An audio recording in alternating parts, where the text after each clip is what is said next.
Shalom Bapak Ibu Saudara yang dikasihi Tuhan. Kita kembali bersama dalam pengajaran firman iman kali ini. Saya percaya Tuhan mempunyai pesan yang sangat baik bagi kita. Dan Dia telah menyiapkan rancangan yang indah bagi kita ke depan. Kita akan melihat Kejadian pasal 47 ayat 13-27 mengenai kelaparan besar yang terjadi di Mesir. Tetapi sebelum kita mulai membacanya, saya perlu menyampaikan terlebih dahulu bahwa ketika kelaparan itu terjadi, kerajaan Mesir tidak mengalami kehancuran. Malahan mendapat keuntungan karena hikmat Tuhan yang bekerja lewat Yusuf. Tuhan mau mengerjakan hal yang sama kepada kita lewat hikmat Yusuf sorgawi kita, yaitu Tuhan Yesus Kristus.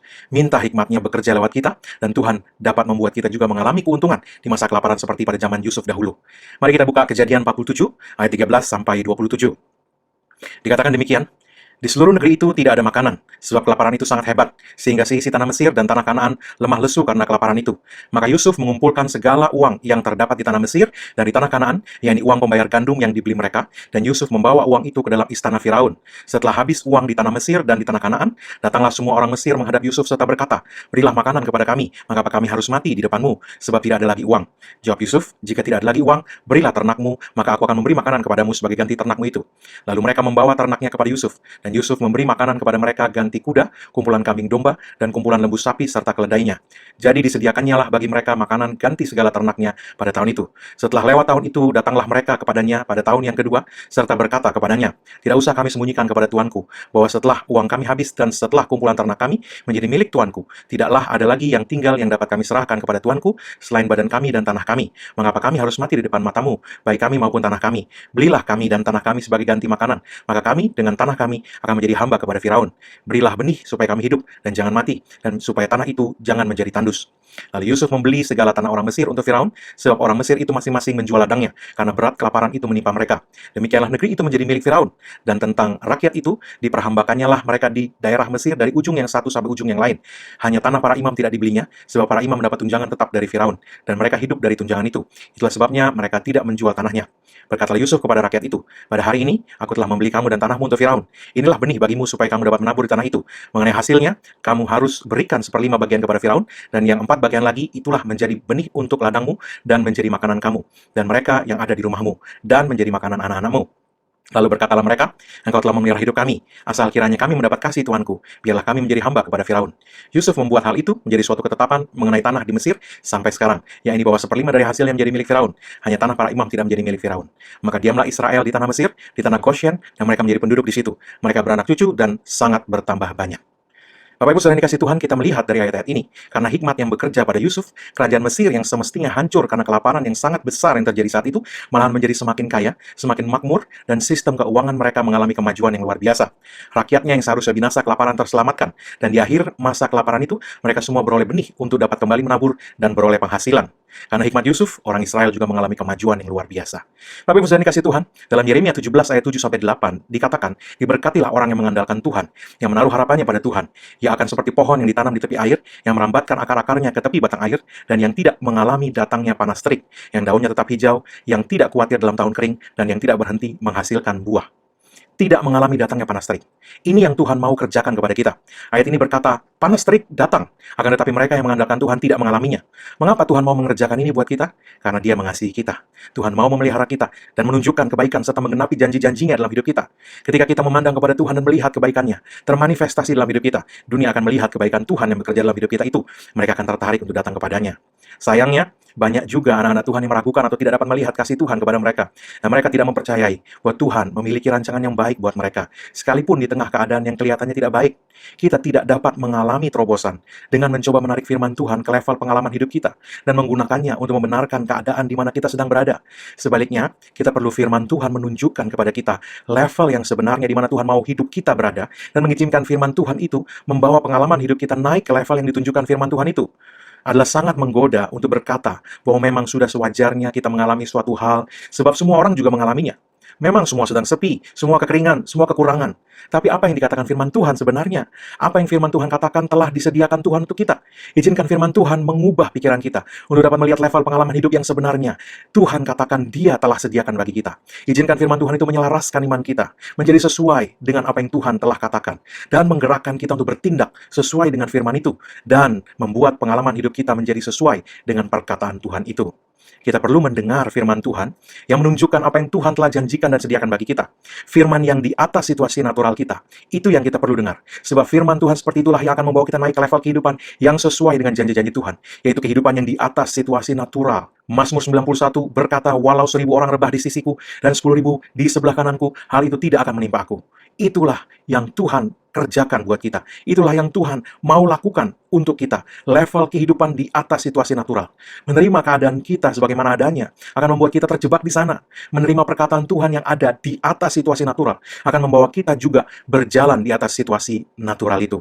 Matius 14 ayat 25-31 berkata, kira-kira jam 3 malam, datanglah Yesus kepada mereka berjalan di atas air. Ketika murid-muridnya melihat dia berjalan di atas air, mereka terkejut dan berseru, itu hantu, lalu berteriak-teriak karena takut. Tetapi segera Yesus berkata kepada mereka, tenanglah, aku ini, jangan takut. Lalu Petrus berseru dan menjawab dia, Tuhan, apabila engkau itu, suruhlah aku datang kepadamu berjalan di atas air. Perhatikan, kata Yesus, datanglah, maka Petrus turun dari perahu dan berjalan di atas air mendapatkan Yesus. Tetapi ketika dirasanya tiupan angin, takutlah ia, lalu mulai tenggelam. Lalu berteriak, Tuhan, tolonglah aku. Segera Yesus mengulurkan tangannya, memegang dia dan berkata, hai orang yang kurang percaya, mengapa engkau bimbang? Petrus mendengar perkataan Yesus, dan dia berjalan di atas air. Kita perlu mendengar perkataan Yesus, mengarahkan pandangan kita kepada Yesus, memegang, mempercayai, memperkatakan, bahkan memproklamirkan janji-janjinya terhadap situasi yang kelihatan di sekeliling hidup kita, dan menolak untuk memandang kepada situasi yang natural itu. Selama Petrus memandang kepada Yesus, berjalan di atas perkataannya, bersandar pada perkataan Yesus itu, dia berjalan di atas air, di tengah badai, dan tidak terpengaruh oleh situasi yang sedang terjadi. Akan tetapi, begitu dia membiarkan situasi di sekeliling yang mempengaruhi hati dan percayanya, Petrus mulai tenggelam. Kita perlu berdiri teguh pada firman Tuhan sebagai landasan pengalaman hidup kita, dan bukan pengalaman hidup yang mendikte penerimaan kita kepada firman Tuhan. Firman Tuhanlah yang seharusnya menjadi kata terakhir dan bukan pengalaman hidup yang sedang kita alami. Ketika Petrus tenggelam dan kembali berseru kepada Yesus, Yesus segera memegang Petrus sambil berkata, mengapa kurang percaya? Mengapa bimbang? Dengan kata lain, mengapa lebih percaya pada apa yang kamu lihat daripada perkataanku? Mengapa menerima situasi lebih daripada apa yang aku katakan? Kita perlu berdiri di tengah badai dan mendeklarasikan janji-janji Tuhan terhadap badai itu. Yesus menedukkan badai dengan menghardik badai itu. Dan Yesus berkata kepada kita dalam Markus 11 ayat 23, untuk berkata kepada gunung, beranjaklah dan tercampaklah dalam laut, dengan tidak bimbang, tetapi percaya kepadanya, bahwa apa yang kita katakan itulah yang akan terjadi. Maka hal itu akan terjadi bagi kita. Firman Tuhan dalam Mazmur 56 ayat 8-11 berkata, sengsaraku engkaulah yang menghitung, air mataku kau taruh dalam kirbatmu, bukankah semuanya telah kau daftarkan? Maka musuhku akan mundur pada waktu aku berseru. Aku yakin bahwa Allah memihak kepadaku. Kepada Allah, firman-Nya kupuji. Kepada Tuhan, firman-Nya kupuji. Kepada Allah aku percaya, aku tidak takut. Apakah yang dapat dilakukan manusia terhadap aku? Apa yang dikatakan pemazmur tadi? Di tengah sengsaranya dia berseru kepada Tuhan. Dia menaruh keyakinannya pada Tuhan. Dia menaruh percayanya pada firman Tuhan. Dan dia menolak memandang kepada manusia. Atau dengan kata lain kepada situasi natural yang sedang dihadapinya. Pemazmur sedang mengalami sengsara ketika dia mengatakan hal-hal ini dan melakukannya. Apa yang kemudian terjadi? Mazmur 56 ayat 13-nya mengatakan bahwa pemazmur diluputkan Tuhan dari maut. Dan bahkan tidak sampai tersandung sedikit pun. Sebab engkau telah meluputkan aku daripada maut, bahkan menjaga kakiku sehingga tidak tersandung, maka aku boleh berjalan di hadapan Tuhan dalam cahaya kehidupan. Jangan menilai firman Tuhan atas dasar pengalaman kita. Wah, kok nggak terjadi, dan sebagainya. Tetapi biarkan firman Tuhan yang menilai pengalaman kita, dan memberitahukan kepada kita bahwa bukan itu sebenarnya bagian kita. Bahwa bagian kita sebenarnya ada di atas situasi yang sedang terjadi. Dan biarkan firman Tuhan mengangkat kita ke tempat yang seharusnya terjadi pada kita sesuai perkataan Tuhan itu. Yesaya 60 ayat 2 berkata, sebab sesungguhnya kegelapan menutupi bumi, dan kekelaman menutupi bangsa-bangsa. Tetapi terang Tuhan terbit atasmu, dan kemuliaannya menjadi nyata atasmu. Ayat 5-nya berkata, pada waktu itu, engkau akan heran melihat dan berseri-seri. Engkau akan tercengang dan berbesar hati, sebab kelimpahan dari seberang laut akan beralih kepadamu, dan kekayaan bangsa-bangsa akan datang kepadamu. Pada waktu kegelapan menutupi bumi, kelimpahan seberang lautan akan beralih kepadamu, dan kekayaan bangsa-bangsa akan datang kepadamu. Percayai hal ini, berdiri teguh di atasnya, stand firmly upon it. Kepada Tuhan, firman-Nya kupuji. Kepada Tuhan, firman-Nya kupuji. Kepada Tuhan, firman-Nya kupuji. Pemazmur berdiri teguh di atas perkataan Tuhan, dan perkataan Tuhan itu meluputkannya dan mengubah situasi hidupnya. Matius 6 ayat 13 berkata, dan janganlah membawa kami ke dalam pencobaan, tetapi lepaskanlah kami daripada yang jahat. Dalam doa Bapa kami, Yesus mengajarkan murid-muridnya untuk setiap hari berdoa kepada Bapa untuk dilepaskan dari yang jahat, dan supaya Tuhan menjaga mereka supaya tidak dibawa ke dalam pencobaan. Kata pencobaan dalam bahasa Yunani dapat juga diterjemahkan sebagai masalah, penderitaan, dan kesulitan, selain dari cobaan untuk berdosa. Iblis dan bahkan kadang tindakan kita sendiri membawa kita berjalan dalam lembah kekelaman. Tetapi Yesus menunjukkan bahwa kita dapat berdoa supaya Tuhan menjaga kita sehingga tidak dibawa masuk ke dalam penderitaan atau masalah yang semakin besar, serta bahkan melepaskan kita dari yang kita sedang hadapi itu. Di dalam lembah kekelaman, Tuhan tidak meninggalkan kita. Dia ada bersama kita, dan Dia mau kita menaruhkan percaya kita kepadanya untuk membawa kita keluar dari kesukaran itu. Mazmur 23 ayat 4 sampai 5 berkata, "Sekalipun aku berjalan dalam lembah kekelaman, aku tidak takut bahaya, sebab Engkau besertaku. Gadamu dan tongkatmu itulah yang menghibur aku. Engkau menyediakan hidangan bagiku di hadapan lawanku. Engkau mengurapi kepalaku dengan minyak, pialaku penuh melimpah." Harapkan kemenangan di tengah kekelaman. Harapkan terobosan di tengah kekelaman. Percayai Dia. 1 Petrus 5 ayat 8 sampai 10 berkata, "Sadarlah dan berjaga-jagalah. Lawanmu, si iblis, berjalan keliling sama seperti singa yang mengaum-ngaum dan mencari orang yang dapat ditelannya. Lawanlah dia dengan iman yang teguh, sebab kamu tahu bahwa semua saudaramu di seluruh dunia menanggung penderitaan yang sama. Dan Allah, sumber segala kasih karunia yang telah memanggil kamu dalam Kristus kepada kemuliaan yang kekal, akan melengkapi, meneguhkan, menguatkan, dan mengokohkan kamu sesudah kamu menderita seketika lamanya." Efesus 6 dalam bahasa Inggris menyebut hari yang jahat dengan evil day. Bentuknya tunggal, hari yang jahat, seketika lamanya. Sebentar, pendek, tetapi saat berbicara hari-hari yang baik, firman Tuhan menggunakan kata good days, bentuk ngajemuk, hari-hari yang baik. Mazmur 34 ayat 12 berkata, "Siapakah orang yang menyukai hidup, yang mengingini umur panjang untuk menikmati yang baik?" Umur panjang di sini dalam bahasa Inggris adalah many days, banyak hari-hari untuk menikmati yang baik. Mungkin ada area hidup kita di mana kita masih bergantung pada diri kita sendiri atau bersandar pada kekuatan manusia. Seperti Yabes, Tuhan mau kita beralih dari hal itu dan bersandar kepadanya. Hari-hari baik, panjang. Hari yang jahat, pendek. Dalam penderitaannya, Yabes berseru kepada Allah Israel, dan Tuhan menghormati hal itu dan menjadikan Yabes lebih dimuliakan dari saudara-saudaranya.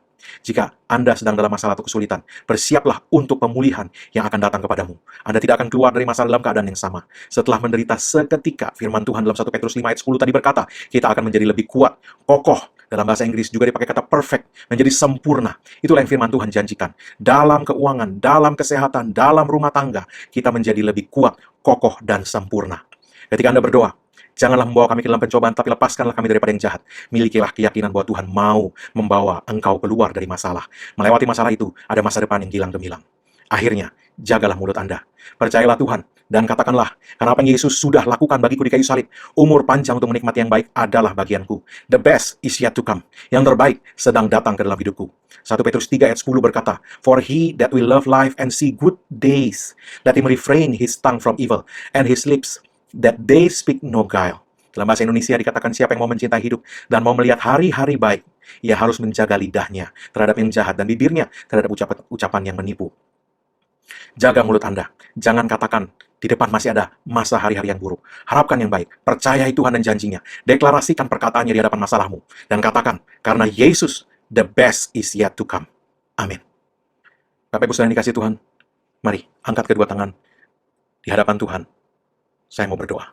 Sepanjang minggu ke depan, Tuhan kiranya melindungi setiap kita. Setiap kita maupun orang-orang yang kita kasihi dari segala bahaya, celaka, kecelakaan, dan tragedi. Tuhan melindungi kita dan orang-orang yang kita kasihi dari segala yang jahat. Dalam nama Yesus, dan Tuhan memberkati engkau dan orang-orang yang kau kasihi dengan kemurahannya, kesehatan ilahinya, kelimpahannya, dan dengan segala berkat dan shalom-Nya. Tuhan menempatkan engkau di tempat yang tepat, di waktu yang tepat, untuk mengalami segala kelimpahannya. Dalam nama Yesus. Amin.